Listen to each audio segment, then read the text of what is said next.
Muy buenas tardes. Aquí estoy viendo que está, muy buenas tardes. El INE hoy aprueba los lineamientos para la reelección de diputados, diputadas, senadores, senadoras. Omitimos el Congreso mexicano hacer la legislación correspondiente. Y por otro lado, se ha avanzado en la legislación para erradicar la violencia en contra de las mujeres en materia política. Primero, una legislación que sanciona la violencia política contra las mujeres en razón de género, debería decir contra las mujeres, pero dice violencia política de género, y después con la Ley 3 de 3 recientemente aprobada. Cuando se aprobó esta última legislación, yo insistí en que iba a ser usada de manera perversa, y las compañeras, sobre todo, insistieron en que era una sanción en firme, no una sanción administrativa, y que además deberías estar registrado en el padrón de violentadores, donde se determina por cuánto tiempo estás inhabilitado políticamente. Ahora que supe que el INE estaba incluyendo inhabilitarte a perpetuidad, hice una declaración pública alertando sobre el tema. Se hizo una comisión de trabajo en la Cámara de Diputados con funcionarios del INE, se discutieron los lineamientos y todo el mundo está muy satisfecho porque están, en términos generales, correctos los planteamientos. Pero el tema que yo les insistí que atendieran no lo atendió ni Morena ni el PT. ¿Cuál es el tema? Me han dicho insistentemente, tus derechos están a salvo. Claro que están a salvo, claro que están vigentes, claro que no tengo ninguna inhabilitación, yo no estoy en el padrón de violentadores. Sin embargo, el INE hace una redacción mañosa, una redacción confusa, una redacción perversa, donde pretenden sancionarte 2 veces por el mismo hecho. Ni siquiera voy a discutir si cometí o no la violencia política de género, que no la cometí, pero fui sancionado, eso es un hecho. Y cumplí la sanción, fue hace más de 2 años. Es como si tú asesinaras a alguien, te castigaran por ello, fueras a la cárcel, te dieran 10 años, pierdes tus derechos esos 10 años, y luego sales, y a los 5 años te vuelven a inhabilitar políticamente porque asesinaste. Ya pagaste la sentencia, ya cumpliste, haya sido culpable o inocente, cumpliste una sentencia de culpable. Nadie debe ser juzgado 2 veces, mucho menos sancionado 2 veces por el mismo hecho. Y el INE aprueba esta redacción. Aunado a lo anterior, a los requisitos planteados constitucionalmente, los partidos políticos nacionales deberán cerciorarse de que no hayan dejado de cumplir algún requisito de elegibilidad por sentencia o resolución firme de una autoridad competente que les haya sancionado administrativamente. La ley dice que tiene que ser una sanción no administrativa, por violencia política de género contra las mujeres en razón de género. Este es un galimatías. Primero, porque sanciones administrativas no te inhabilitan, y aquí incluyen sanciones administrativas. Segundo, porque es violencia política de género, no contra las mujeres, porque puede haber violencia política de género contra los hombres. Aquí solo incluyen contra las mujeres. No conozco ningún caso de un hombre que se haya ido a quejar por violencia política de género, pero podría. Y aquí solo contemplan contra las mujeres. Y reiteran en razón de género. Es una redacción oscura, es una redacción perversa, es una redacción confusa, es una redacción de mala fe. Hablé, no voy a decir con quién, especialista en el tema en derecho electoral. Me dijo, no, es que tú están a salvo tus derechos. Estoy cansado que me digan que están a salvo mis derechos, porque claro que están a salvo. Y le leí la redacción y me dijo, tienes razón. Pues claro que tengo razón.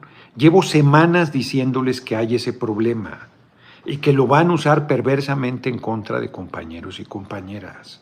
Está sancionada Laida Sansores, está sancionada, estuvo a punto de ser sancionada Andrea Chávez, está acusado el compañero presidente López Obrador. Y leí un artículo espléndido hace poco sobre el tema, que desmonta, sin hablar de mi caso, desmonta denuncia este manejo perverso del término violencia política de género jurídicamente usado para dejar fuera.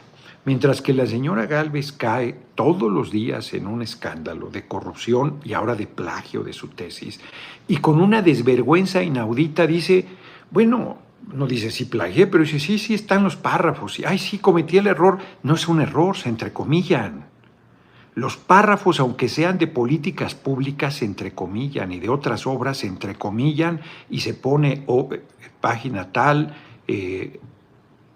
texto tal o trabajo tal, referencia tal. Además de que ella no hizo una tesis, hizo un informe, pues ni siquiera sabe hacer informes. Te lo enseñan en el primer curso de redacción de la universidad. Y ella estudió en la UNAM y seguro llevó taller de redacción. Entonces, es gravísimo, eso es un delito, el plagio, es un delito. Le hicieron un campañón espantoso a la ministra Yasmín Esquivel por ese tema.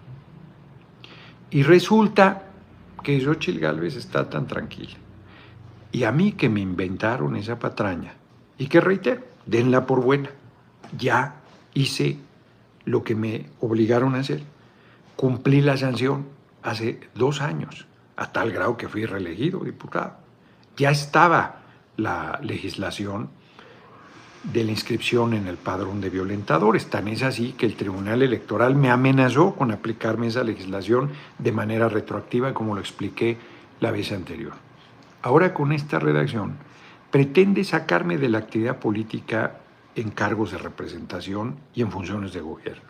Porque con este planteamiento, pues me niega primero la reelección, después me negará la inscripción a cualquier cargo y después me negará el poder tener alguna función de gobierno porque tuve alguna vez una sanción por violencia, sanción administrativa por violencia política de género que no cometí. Pero que insisto, démosla por buena, que hubiese sido cometida. Ya se pagó la sanción. ¿Por qué me van a estar juzgando cada que haya un proceso electoral y quitando mis derechos en cada coyuntura de un proceso electoral? Doble sanción, triple sanción, cuádruple sanción, sanción a perpetuidad, es totalmente inconstitucional. Y claro que yo puedo ir a un juez federal, a un tribunal colegiado y deben darme el amparo correspondiente. Pero es el reducto del conservadurismo. Por eso cuando mis compañeros y compañeras dicen tus derechos estarán salvos, no te preocupes, no. Emplazo a Morena a que ataque esta resolución. Emplazo al PT y al Verde a que ataquen esta resolución. No es una batalla que yo deba dar de manera aislada como la di cuando arbitrariamente me sancionaron por violencia política de género. Los emplazo a la solidaridad, los emplazo a combatir este atropello que una mayoría sesgada que tiene el Consejo Electoral, una mayoría de la derecha, una mayoría facciosa, pretende usar erigiéndose en el Tribunal de la Santa Inquisición Electoral del país. Me parece el colmo del atropello. Espero haber dejado muy en claro y convoco a la gente a que se manifieste de entrada en las redes repudiando esta resolución, este acuerdo del INE que pretende sancionar más de una vez a una persona que haya sido sancionada por violencia política de género. Reitero, inclusive que me hubiesen puesto en el padrón de violentadores, que me hubieran inhabilitado por 1 año para cualquier responsabilidad. Pues una vez que pasa el año, yo recupero mis derechos. No están ni siquiera respetando el debido proceso en estos casos de violencia política de género. No están desaforando a quien tiene fuero, como fue mi caso. No están cumpliendo las etapas, y bueno, en este caso yo estoy sancionado sin ser escuchado en mi defensa en un segundo juicio en abstracto que me aplica en concreto una sanción de inhabilitación permanente. No, bueno, eso sí, es el colmo de la arbitrariedad lo que el órgano electoral está haciendo.